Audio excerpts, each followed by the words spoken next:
because the way the attacks happen is we never know anymore what we're going to be up against when we wake up that morning.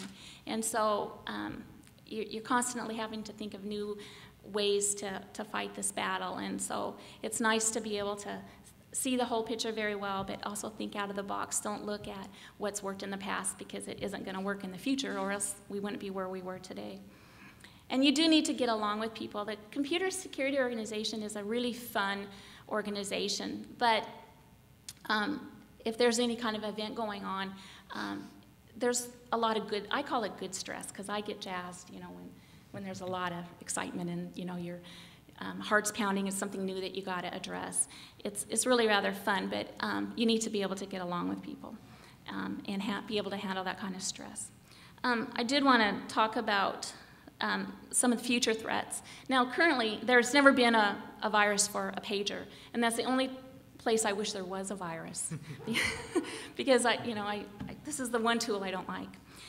Now, viruses now are starting to be written for telephones, for our cell phones. This is a smartphone, so it even has even more data than a normal cell phone. So does anybody know how to rebuild their operating system on their cell phone if it got infected? Well, you know what? You're going to have to start addressing that soon, because this is the next vector to be attacked. So think about it. Actually, what you do is you go to Verizon and they'll reload it for you. But it does come with a CD as well. And, you know, when I started at Boeing 25 years ago, whoever envisioned that there was going to be, I could access my email and the web. I mean, what was the web 25 years ago? From a little computer, and I could work anywhere, anytime. But these are now threats as well. Unfortunately, now I can work at the stoplights. You know, I never get a break anymore. But, you know, you have to look ahead. That's what's really fun about this job, too, is try to think a little bit like a hacker. Now, what is their next steps going to be, and try to stay ahead of them. And so it's really rather fun.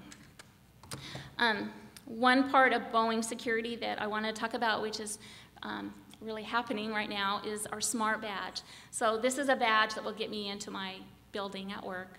But not only will it get me into my building at work anymore, but it will also log me onto my computer. And it will also authenticate me to some private sites at Boeing. So Smart Badges are, again, the future, and this is really cool technology, and, you know, we are hiring people often to work in this kind of field as well. So also, one thing I wanted to touch on was certification. Because there is no, there isn't a lot of experience for young students coming into Boeing. I do encourage you to take certification classes if you can. The CISSP is an exam that requires 2 years of security experience, but if you can get that experience through networking or any kind of other vector and then take the exam, that would be a good thing.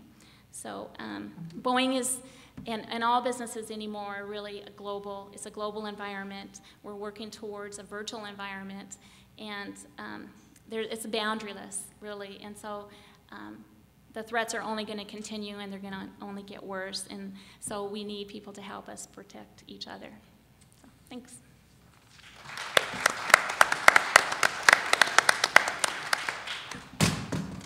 I hope I broke it. It wasn't the pager. Okay, thank you.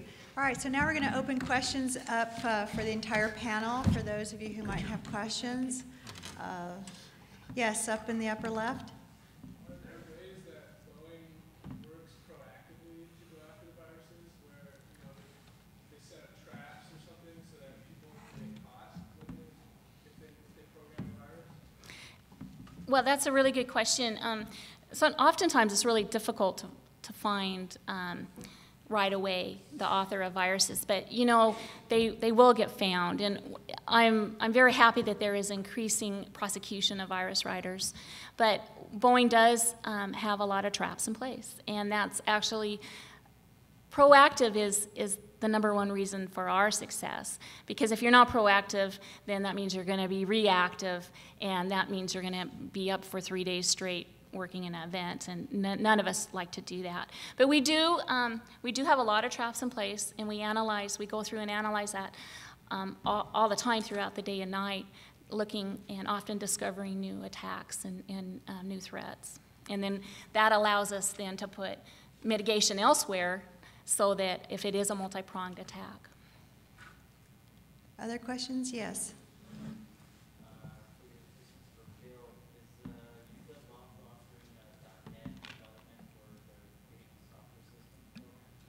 Well, .NET environment? Yeah. The question is, does UW-Bothell offer .NET? Yes, we do have the tools in place. Again, as a university, one of the things in our courses, we don't teach toward a specific tool or environment because we spend a lot of time covering methodologies, approaches to developing and writing good code regardless of the language, because there are just so, again, I talked about master of dead languages. There are so many languages out there, yet if I need to learn a language, I can very quickly pick it up in most cases, and our students are required to be able to do that as well. We've done surveys of our students who go out, as they get their jobs, and ask them, oh, what are you writing code in right now? And it's everything under the sun. Half of it's internally developed within the organization. They're, special tools, that type of thing. So our goal is really to make you think like a good programmer and to be able to be creative, not only to use programming languages, but possibly create them as well. Yes, up in the front. I have a question for Janet. You touched on one of my concerns, which is that there's a lot of jobs out there for security, because that's what I want to do. That's what I wanted the college to teach me, but Sylvia, we have no problem there. I don't know if you're on to what's happening with the network security thing, but I find myself in the middle, that's affecting me. But you talked a little bit about the experience. Like I said, lots of jobs, but also all the jobs seem to want lots of experience. It's like they're hiring the Janets, of the network security field, instead of those of us who are coming out of school and we really have what I used to call book learning, not that much hands-on in intrusion detection, threats, viruses, and all the different DAT files and stuff that you get from places like McAfee and Semantics. So what would you recommend to a person like me who, if this does finally go through and I have my shiny new, diploma, networking security, and I'm desperately looking for, a job because I'm jazzed and I'm ready to, stop the bad guys? I think there's two approaches you can take. One is definitely apply for internships. Internships are a wonderful way to get in. We know that you're not going to have a lot of experience as an intern, and hopefully you'll get passionate about the job, and we like you and we'll hire you. So I definitely suggest that you approach the internships. But another thing is, you have to start somewhere. And sometimes just getting in the door is important. And so sometimes I would suggest you maybe apply for the entry-level positions, like a help center job that answers calls. And if you get in the door and you do well at that position and you show initiative and you take advantage of some of the courses and offerings, and when opportunities are presented to you, you go for them, that you'll get where you want to go. But you can't always start, at the level you want to. You have to sometimes go in the bottom door. And I want to add a little bit to that. Sometimes you have to go in the side door as well, okay? Because companies, especially smaller organizations, have certain general kinds of needs that need to need to be addressed, and they can't afford a full-time network security specialist, for instance. And so you, in essence, have to kind of create your own job, and you're allowed to do that. I mean, I know every job description I've ever had to work for, I go, oh, is that what I was supposed